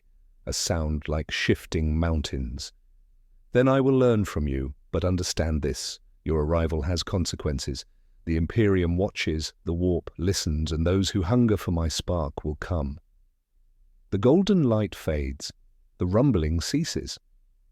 All that remains is stillness, and a deep, thrumming heartbeat from within the metal world. Reed exhales slowly. It wasn't just speaking to us, it was warning us. Sue looks at him, her voice trembling. Warning us about what? Reed turns toward the horizon where distant red stars flicker like eyes opening in the dark. The same thing every god warns about, he says quietly. The ones that come to devour them. And somewhere beyond the edge of the system, space itself ripples, as if something ancient, cold, and endless had just turned its gaze toward them. Teen, the Thing and the Astartes, the sky burns again. Drop pods rain from orbit like falling stars. But these are not chaos craft. They are sleek, blue, and marked with the sigil of the Ultramarines. As they slam into the ground, the battlefield trembles. Hatches burst open and giants in cobalt armor march forth, bolters thundering like gods at war. For the first time since arriving in this nightmare galaxy, the Fantastic Four aren't alone. Ben Grimm, the Thing, stands among them, his rocky hide blackened by smoke, his fists dripping molten metal. Around him, the transhuman warriors move with precision, their formation a wall of ceramite and fire. Their leader, Captain Aurelian, towers even over Ben. His voice booms through Vox amplifiers. "Identify yourself, mutant." Ben grins through cracked lips. "Name's Ben Grimm. I smash the bad guys, help the good ones, and occasionally knock down a wall or two." "You?" The captain's blue lenses narrow. "You are unclean, an abomination of flesh and stone." Ben chuckles, tightening his fists. "Yeah," he says, stepping forward. "But I'm your abomination today." Aurelian's gaze lingers for a moment, and then he nods once. "Then fight, creature!" And fight he does. The ground erupts as chaos spawns surge from the horizon, warping masses of bone and muscle, screaming oaths to the dark gods. The Ultramarines open fire, their bolters roaring in rhythm, detonating chunks of the enemy line. Ben charges into the thick of it, swinging his massive fists like living siege engines. Each punch sends shockwaves through the air, crushing armor, pulping flesh, and scattering warp-born ichor in every direction. His roar carries above the thunder of battle. It's clobbering time. An ultramarine to his right pauses mid-burst to stare. "He fights like a dreadnought unleashed." Another replies, awe creeping into his voice. "No, he fights like a man who refuses to die." A demon leaps at Ben, talons dripping with black fire. He catches it mid-air and slams it into the ground so hard the earth splits. Then he turns to the Astartes, grinning. "What are you boys staring at? Keep shooting." Side by side, stone and ceramite hold the line. Faith and fury blend into something new, something that doesn't belong to either world but might just save both. Deep below the fortress, Reed Richards stands surrounded by flickering hollow displays. His instruments hum with unstable energy, warping the air with static and ghostly light. He has spent hours analyzing the readings from the warp, its radiation, its patterns, its mood. But now his equations stop making sense. The math refuses to obey. Logic itself bends. He watches a fractal simulation twist and implode in on itself, a model of the warp devouring all possible outcomes. Sue's voice crackles over the comm. "Reed, what's wrong?" His voice is quiet, but it trembles. "I thought this chaos was a force. Wild, irrational, like a storm, but it's not, it's aware." He rewinds the data, showing how the patterns shift in response to his scans. "It's looking back. Every time I observe it, it adapts, reacts." Sue frowns. "Like it's alive?" Reed shakes his head. "Worse. It's dying, and it wants to take everything with it." The air hums. A crack opens in the data feed, a whispering distortion that sounds like a voice. It speaks in no known language, yet the words are clear in his mind. "You are intruders in a decaying dream." Reed's breath catches. "This isn't just chaos," he says almost reverently. "It's entropy. Given thought, the universe here doesn't just suffer decay. It wills it. It wants to die." He stares into the swirling lights, watching as stars collapse into void. Every prayer, every war, every act of faith, all of it feeds the end. The warp isn't corruption, it's hunger, it's the death wish of creation itself. He shuts the console off. "We can't fight it with strength," he murmurs. "We have to fix it, or everything dies with this universe." The council chamber, deep beneath the fortress, hums with tension. Reed's holographic projections fill the air. images of the warp rift growing wider, devouring the system like a wound that won't close. Sue stands beside him, arms crossed, her face pale. "You're saying we can stop it?" Reed nods slowly. "Stabilize it. Patch the breach long enough for reality to reassert itself." Draxus slams her gauntleted hand onto the table. "You speak madness! Even the Adeptus Mechanicus fears to approach a warp fissure." Reed meets her glare. "They fear it because they don't understand it. We can manipulate its energy, redirect the collapse." Ben leans back, arms crossed. Translation stretch? Reed gestures to a floating schematic, a massive generator shaped like a ring of energy and stabilizers. "We build a machine, one that harmonizes the rift's quantum frequency with the material plane. But it'll need power, a lot of it." Johnny whistles low. "How much is a lot?" "Enough to burn a star," Reed says simply. The room goes silent. Sue steps forward. "Reed, you're talking about using us." He nods.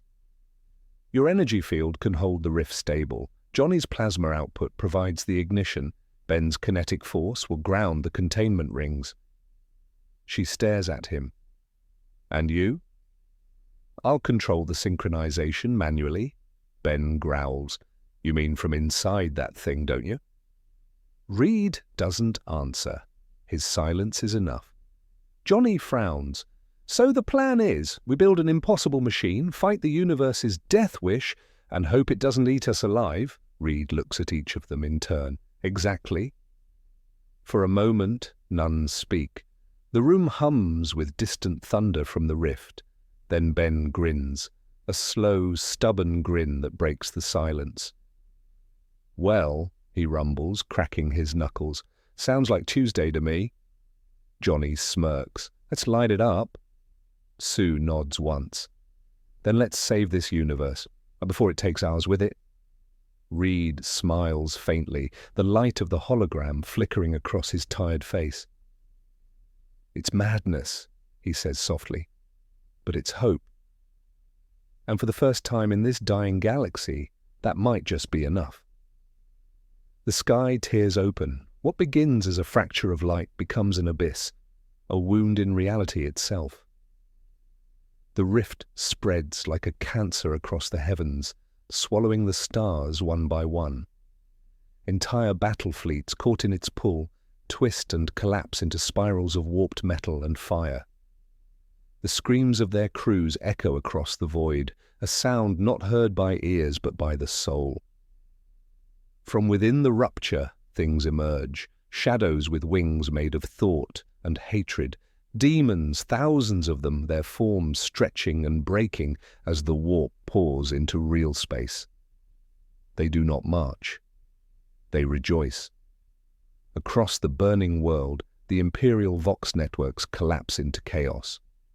Cries of prayer, command, and madness overlap until only static remains. The Ultramarines fight until their armor melts.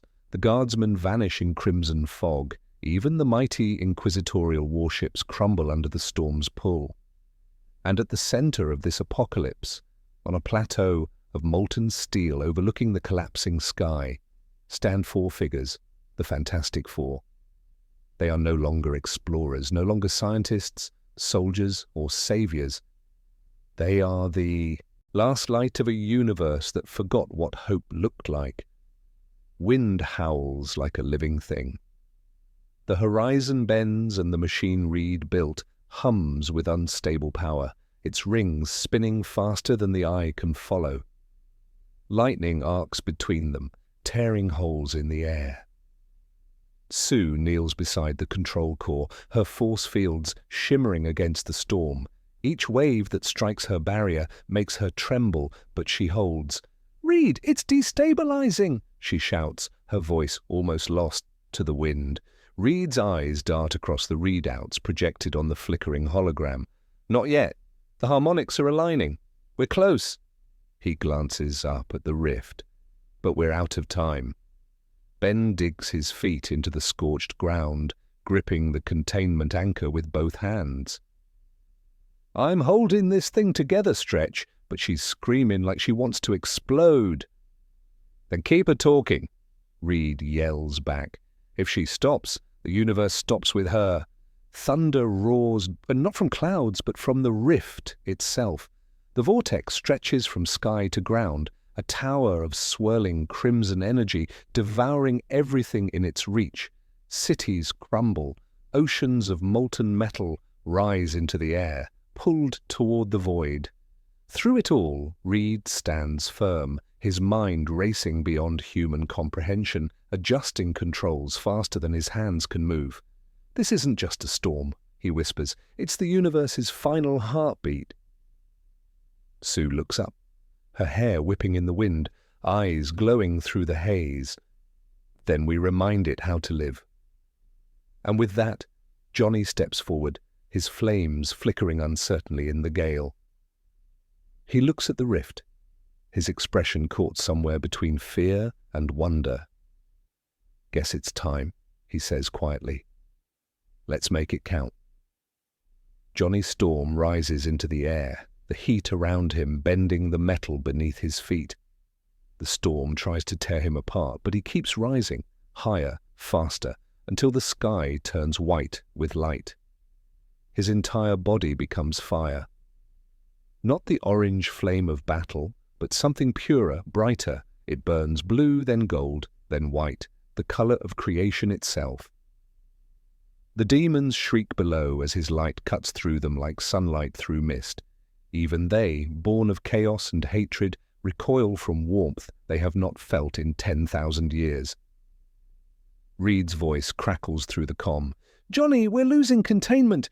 You need to focus the plasma flow into the resonance coil or we'll—" Johnny laughs, wild and fearless. "Reed, I am the plasma flow." He pushes higher until he breaches the edge of the storm, hovering above the rift like a newborn star.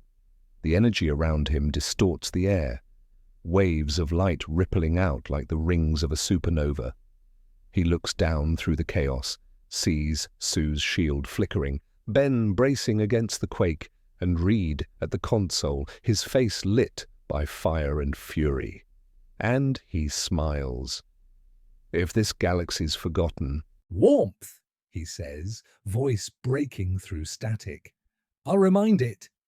Then he ignites. The flames explode outward in all directions, a cascade of brilliance that engulfs the rift. For a moment, night becomes day across the system. The very air screams under the force of it. Plasma hotter than a sun's core pours into Reed's stabilizer array, flooding the machine with power beyond its limits. Sue feels the surge through her shield, her entire body trembling as she channels the energy. "He's feeding it, Reed. It's working." Reed's eyes blur from the brightness, but he doesn't stop. "Keep the field stable. Johnny's turning the storm itself into fuel." The machine howls, its rings glowing white-hot, channeling Johnny's fire into the vortex. The rift twists, resists, then begins to fold inward, devouring itself, shrinking under the weight of light. Ben looks up at the inferno blazing across the heavens. "That kid, he's turning himself into a damn sun."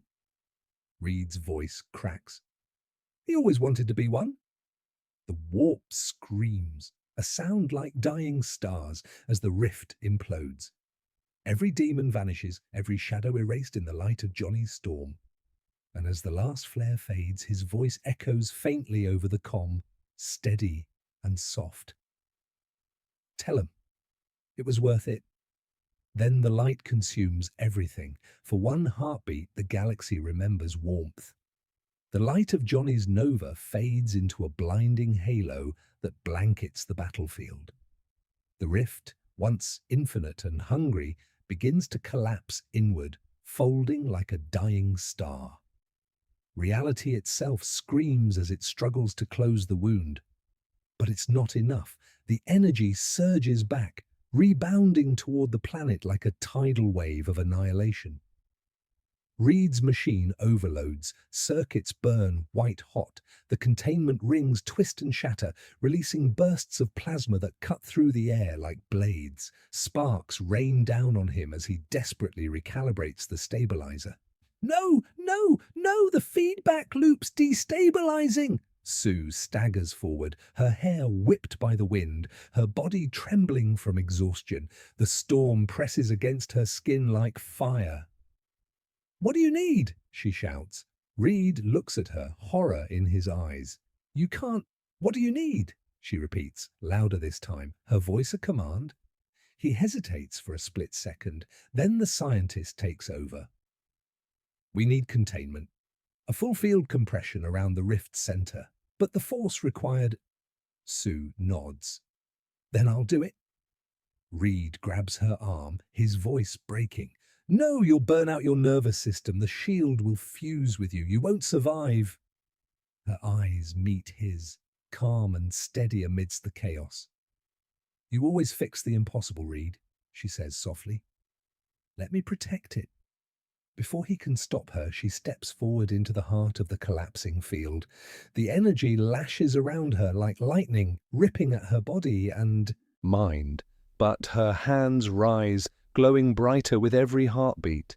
A shimmering sphere of light forms, a perfect radiant barrier, and for a moment even the universe pauses. Sue Storm, the invisible woman, becomes visible to everything. Her shield expands outward, layer by layer, sealing the storm in place. Each pulse of energy drains her strength, carving invisible wounds through her being. She can feel the warp pressing against her consciousness.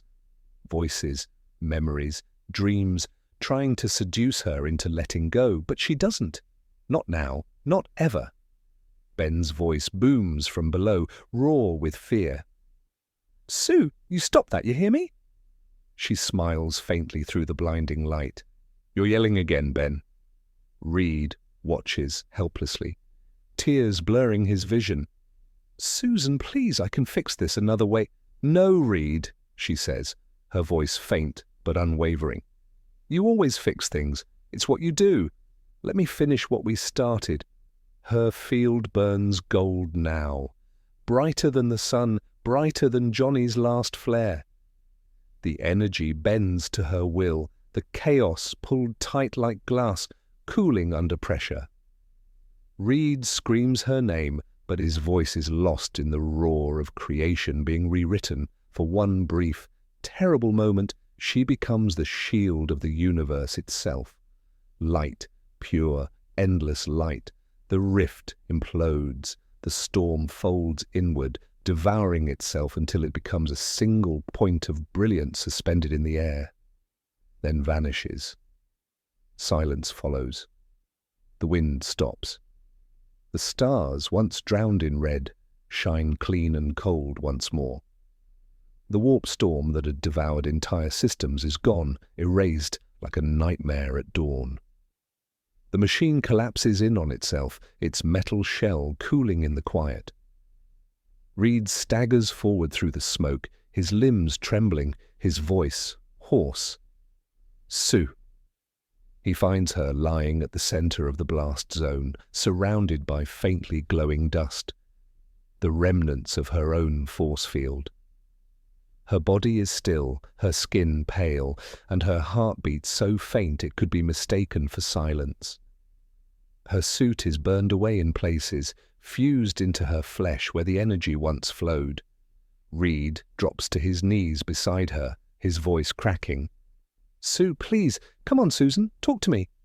Her eyelids flutter. A faint smile touches her lips. "You fixed it," she whispers. "No," he says, gripping her hand. "You did." Her eyes drift closed, but she breathes. Shallow, fragile, alive. Ben and Johnny arrive moments later, staggering through the haze. Johnny's fire is gone now, reduced to a faint glow beneath his skin. He kneels beside her, his voice breaking. "Sis." Ben looks at Reed, his expression raw. "She's gonna make it, right?" Reed doesn't answer. He just stares at the sky, clear for the first time since they arrived, and whispers, "She has to." Above them, the stars gleam against the black, untainted now by the warp. The air hums softly, with the residual echo of Sue's shield, an invisible field still hanging over the planet like a quiet promise. For the first time in millennia, the galaxy is still, but the stillness is not peace. It's the fragile breath that comes between life and whatever comes next.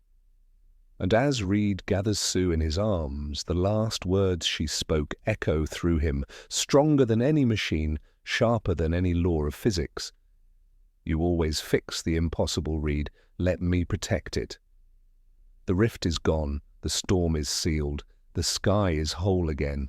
But in saving a universe that had forgotten hope, Susan's storm has nearly burned her soul to do it. The storm is gone, but the silence it leaves behind is not peace. The sky above the metallic world glows faintly with new light, the rift sealed, the warp's whispers fading into uneasy quiet. For the first time in centuries, the air no longer screams. The stars are visible once more, cold, distant, and real. Across the broken plains, Imperial forces crawl from the wreckage. What remains of the Ultramarines kneel among the dead, their ceramite armor cracked and blackened. The Guard, hollow-eyed and blood-stained, look to the heavens with something between awe and terror. Even the inquisitorial banners, tattered and burned, still stand, though none dare raise them higher. And then they see them. The Fantastic Four descend from the ridge in silence. Reed carries Sue in his arms, her breathing faint but steady. Ben limps beside him, his rocky skin scorched and cracked, each step leaving molten impressions in the iron dust. Johnny walks last, his flames reduced to faint embers glowing beneath his skin, eyes reflecting exhaustion and grief. Every soldier turns, every priest, every acolyte, every broken survivor watches as these four beings, strangers, saviors, impossibilities, emerge from the ruins. Whispers ripple through the ranks like a living wind. They sealed the warp. No one can do that. They are not men. They are divine. A group of tech priests crawl forward, their mechanical limbs clanking against the scorched ground. They chant in static-laced voices, fragments of binary prayer spilling from their vox systems. Plus, miracle confirmed. The machine god's work made manifest. They kneel before Reed, lowering their augmetic heads until their visors touch the ground. Even the Astartes, those titans of war who have never bowed to anything but the Emperor, stand silent, their helmets removed, faces unreadable. Captain Aurelian steps forward, his voice low.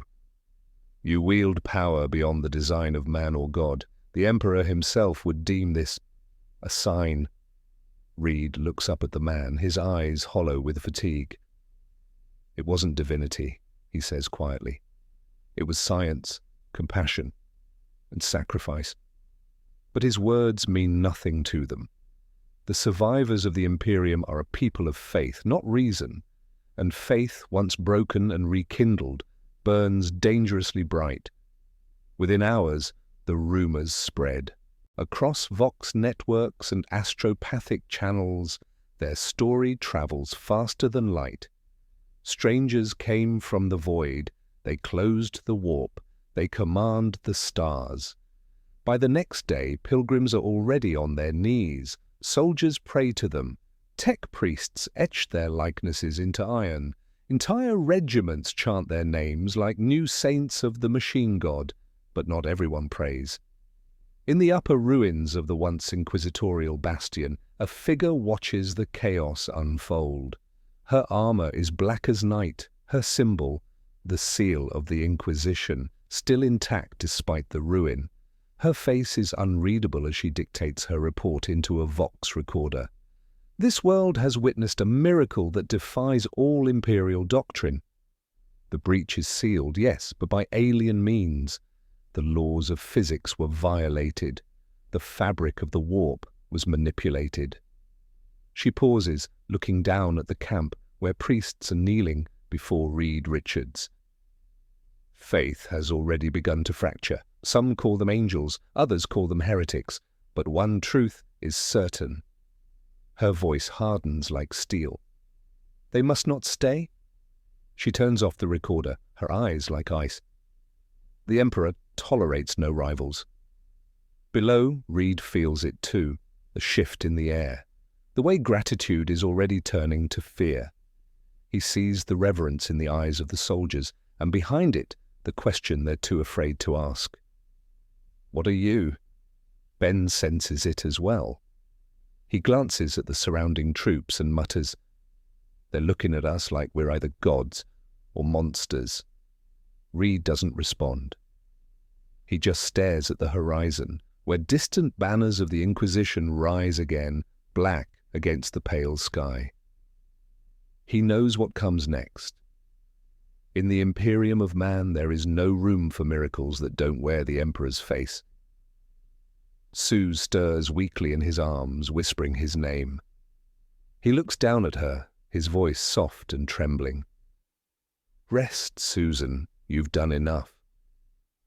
But his eyes stay fixed on the sky, where Imperial cruisers move into position, their gunmetal silhouettes blotting out the light. For one brief, fragile moment, they had brought peace to a galaxy that had forgotten what it meant. But in the Imperium, peace is always the next heresy. The following dawn never truly comes. The sky, once cleared by Sue's light, dims again, not from storm, but from shadow. Massive silhouettes drift overhead, black and angular, their hulls inscribed with the sigils of the Ordo Hereticus, the ships of the Inquisition. Their arrival is silent, yet it weighs upon the world like a cosmic verdict.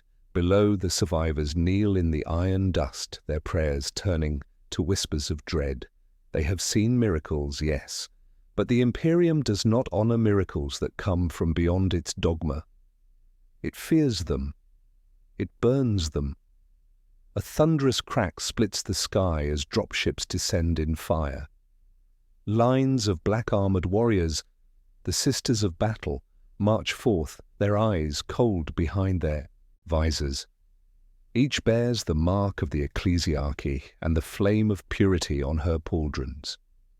Behind them stride the inquisitors, robed, severe, armed not with faith alone, but with authority to destroy worlds. Reed and the others stand atop the ruins of their machine, waiting. There is no fight left in them, only the quiet understanding that this world's gratitude has already turned to judgment. A woman steps forward from the ranks, the same inquisitor who recorded her warning. Her name is Inquisitor Lyra Voss. Her presence feels like law given flesh. Her voice cuts through the silence, calm and merciless. "By the authority of the Holy Ordos of Terror," she declares, "you are hereby charged with heretic interference, unauthorized warp manipulation, and the practice of xeno sorcery. Do you deny it?" Reed meets her gaze without flinching. "We didn't practice sorcery. We repaired a breach that would have destroyed this galaxy." Her expression doesn't change. "Intent does not absolve sin," Ben growls, his rocky hands curling into fists.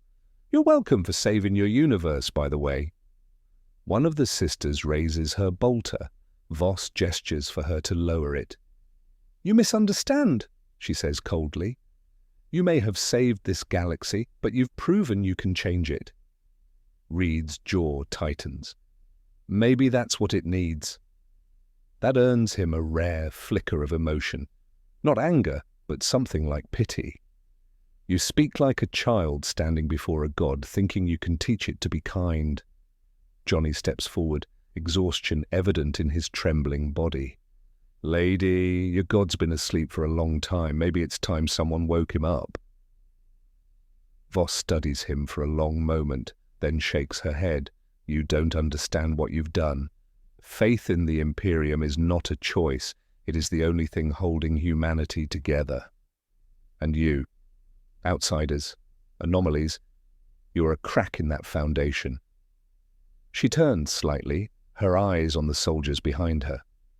"The people already whisper of you as saints. That cannot be allowed." Reed steps forward. "If you kill us, they'll make us martyrs." "No," she says, almost gently. "If I erase you, they will forget." At her signal, the Sisters of Battle raise their weapons. The barrels glow in unison. Sue, still weak but conscious, stirs in Reed's arms. Her voice is quiet but steady. "They're afraid, Reed. That's all this is." He nods, eyes never leaving Voss. "Fear always looks for something to burn." The Inquisitor lowers her gaze as though praying. "In another world," she says softly, "you might have been angels." Then she looks up. "But this is the Imperium of Man." The order comes down in a single word. "Fire!" Bolter rounds scream through the air, but they never land. Sue raises a trembling hand. A faint shimmer appears around them, a force field, weak but unbreakable. The explosions ripple against it, like rain on glass. She gasps, her strength faltering, and Reed catches her before she collapses completely. "Enough!" he shouts, his voice cracking through the smoke. "You're proving everything wrong with this galaxy." Voss hesitates. The firing stops. Even the wind seems to pause. For a long, heavy moment, there is only silence between them. Two forces that will never understand each other. Finally, Voss speaks again. "Leave this world, leave this galaxy, and if we ever see your kind again—" Her eyes burn with cold light. "We will not aim to judge, we will aim to cleanse." Reed nods slowly. "Then you'll never have to see us again." Without another word, he signals to Ben. The thing hoists what remains of their damaged ship upright. Johnny limps aboard, helping Sue into a stasis chamber. Reed follows last, his gaze lingering on the world below, a world that had begged for salvation and now demanded amnesia. As the engines roar to life, Voss watches them ascend. The light of the departing craft reflects in her eyes, and for a brief second her voice drops to a whisper, meant for no one but herself. "May the Emperor forgive what I could not." Above, the ship pierces the cloud line and vanishes into the void, leaving behind a world that will call them miracle, monster, or myth, depending on who tells the story. And for the Imperium, that is the only truth that matters. Miracles never last, only faith and fear endure. The stars open before them once again, cold, endless, indifferent. The Fantastic Four drift through the void in their battered ship, its hull scarred from fire and war, its systems barely holding together. What was once a vessel of exploration now feels like a lifeboat fleeing a dying god. No one speaks for a long time. Sue lies in a recovery pod, her body faintly glowing from residual energy. The soft pulse of her shield still echoes through the ship like a heartbeat. Johnny sits nearby, silent for once, watching her vitals flicker on the console. His flames have dimmed to faint wisps, sparks struggling to survive in the vacuum. Ben sits by the viewport, staring at the galaxy shrinking behind them. He breaks the silence first. "So that's it, huh? Save their world, get kicked out for it." Reed doesn't answer. He stands at the controls, staring at the flickering warp map before him and the remnants of coordinates they don't recognize. Every route leads through danger. Every path hums with the taint of the warp. Johnny finally speaks, his voice rough. "We could have stayed, helped rebuild, maybe taught them something better." Reed shakes his head. The Imperium doesn't learn, it remembers, it obeys, and it fears. Ben grunts. "Yeah, well, they got that last part right. Even I was scared of that Inquisition lady." Reed almost smiles. Almost. Then his eyes harden again. Fear isn't their flaw, it's their foundation. We would have broken it just by breathing. A faint alarm chimes. Low power. Reed silences it. We'll have to find somewhere safe to recalibrate the jump drive. Johnny snorts. Safe? In this galaxy? Ben leans back. Ain't no such thing as safe anymore, hothead. Reed doesn't argue. He just looks at Sue, her chest rising and falling softly. His voice drops to a whisper. At least she's alive. Johnny glances at him. She's more than alive, Reed. She stopped the warp. She did what their emperor couldn't. The words hang heavy in the air. Even Ben falls silent. Because they all know it's true. And they all know that's why the Imperium could never let them stay. Outside the viewport, the galaxy burns faintly, a smear of light and shadow. Somewhere within that darkness, Imperial fleets regroup, faiths fracture, and rumors spread like wildfire. Some say 4 beings of impossible power came from beyond the stars. Some say they were demons. Others whisper they were angels, cast out before the Imperium could cage them. Reed doesn't listen. His mind is already moving ahead, calculating distances, mapping anomalies, searching for something beyond this universe's reach, something untouched by the madness of the warp. Ben finally speaks again, quieter this time. So what now, Stretch? Reed's eyes remain fixed on the endless dark. Now, he says, we find our way home. Johnny leans back in his seat, arms folded. And if home doesn't exist anymore? Reed's answer is soft but certain. Then we build one. The ship's engines ignite, casting golden light across the black. Slowly, it turns away from the galaxy and into the unknown. Behind them, the distant stars fade, and the Imperium's last memory of the Fantastic Four becomes nothing more than legend. A story whispered in the dark halls of the Adeptus Mechanicus. A heresy preached in secret by the desperate. A hope buried beneath 1,000 lies. And in that silence, far beyond the reach of any god or empire, 4 weary heroes drift through the void, not as saviors, not as outcasts, but as explorers once more. Because even here, at the edge of all things, Reed Richards still believes what he always has. There is no such thing as the end of discovery, only the next universe waiting to be understood. Far behind them, the Imperium stirs like a beast, waking from uneasy sleep. The storm has ended, but the whispers remain. Across 1,000 worlds, stories spread, unrecorded, unapproved, unstoppable. Miners on distant moons claim to have seen a fire spirit crossing the stars. Pilgrims kneeling before burnt altars speak of a woman of light, who held back the end.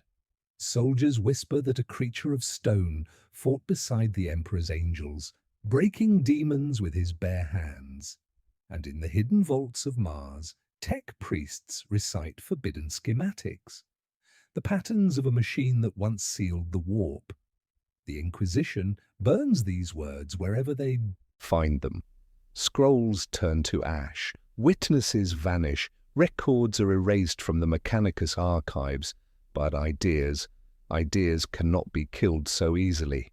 Somewhere on Terra, a lowly scholar copies the rumors into a book bound in secrecy. He gives them no title, no author, only a question. If these 4 were not of the Emperor, then whose design were they? For every world that fears them, another world hopes.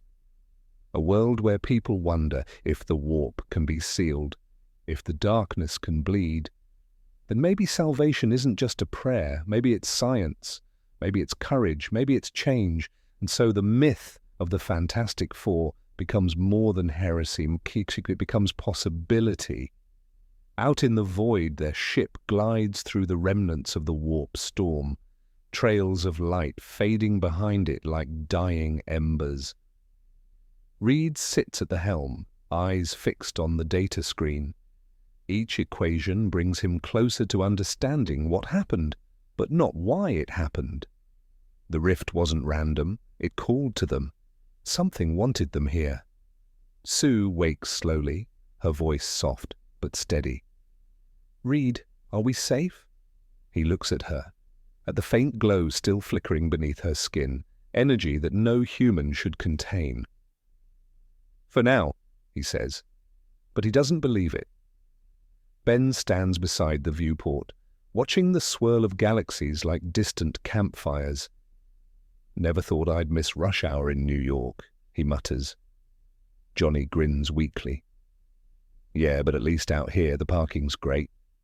They share a tired laugh, small, fragile, human. The sound fills the cold air, cutting through the silence. Then Reed speaks almost to himself. "The laws here don't make sense. This universe, it doesn't just exist, it fights to exist. Every atom, every star, it's like they're screaming to survive." Sue nods slowly. "Then maybe we were meant to hear them." Reed glances at her, a flicker of warmth returning to his face. "Maybe?" The console beeps, a signal, faint but real. A system ahead, a chance. Reed sets a course. As the ship turns toward the new star, the light catches the insignia on its hull. Worn, scarred, but still proud. The number 4, it glows once before fading into the black. And somewhere beyond sight, beyond time, beyond even the reach of the Inquisition, a familiar voice echoes through the warp, cold, vast, amused. Another reality bends, another story begins. Reed looks toward the stars as if he's heard it. His jaw tightens. Not today. The engines flare brighter, the ship vanishes into the dark, and with it goes the last echo of Earth's greatest explorers out of the Fantastic Four, forever lost between galaxies, forever defying endings. Because even in the grim darkness of the far future, hope still burns. Time in the 41st millennium means nothing. Centuries blur into myths, myths decay into scripture, and truth. Truth becomes a casualty of faith. Yet some stories refuse to die. In the forgotten edges of the Imperium, among scavengers, rogue traders, and wandering missionaries, the tale of the 4 from beyond continues to spread. A captain whispers of a ship that passed his convoy in the night, moving faster than the warp currents, untouched by demons. A dying priest tells of a flame in the heavens that healed instead of burned. A child born in the hive slums of Necromunda draws 4 stars on the wall and says they will return when the galaxy forgets fear. The administratum calls it heresy. The ecclesiarchy calls it blasphemy. But the common people, they call it hope. Some say the emperor's light flared brighter when those strangers sealed the rift. Others claim the machine god itself wept, hearing logic and compassion spoken as one. And deep in the hidden data vaults of Mars, one Magos dares to ask the forbidden question. What if the Emperor's dream was not just divine, but human? No one answers him, but the question lingers. A quiet rebellion, whispered in binary and breath, the ship drifts through a region no human chart has ever mapped. No warp storms, no psychic screams, or only silence. Pure, eternal silence. Reed sits at the observation deck, watching the faint shimmer of nebulae. His voice is soft. Everywhere we go, the universe fights itself. Light against dark, reason against fear. Maybe that's what we were meant to learn. Sue steps beside him, her energy still faintly glowing. Or maybe, she says, we were meant to show them that light doesn't need to win, it just needs to endure. Ben leans on the console, grinning tiredly. You two getting poetic again? Last time that happened, I ended up punching a space god. Johnny laughs. Yeah, and you're still bragging about it? Reed turns from the stars, smiling faintly.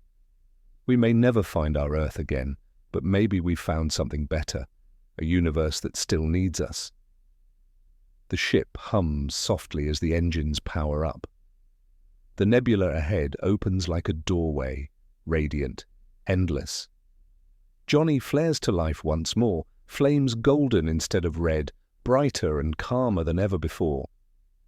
Ben tightens his gauntlets, muttering, "Let's see what else needs clobbering." Sue takes Reed's hand, her voice steady. "Together then?" Reed nods. "Always." The ship moves forward, breaking through the clouds of starlight, leaving behind every empire, every god, every war, and entering the unknown once again. Behind them, the galaxy of Warhammer 40k remains, vast, grim, unending. But somewhere in its darkest corners, a spark remains lit. A memory of 4 mortals who defied gods, silenced the warp, and reminded an ancient universe what it meant to try. And as the light of their ship fades into the eternal dark, one truth remains unspoken, but eternal. In every universe, no matter how cruel, there will always be those who dare to reach for the impossible. Because the Fantastic Four never stop. Exploring, they never stop believing, and they never stop hoping.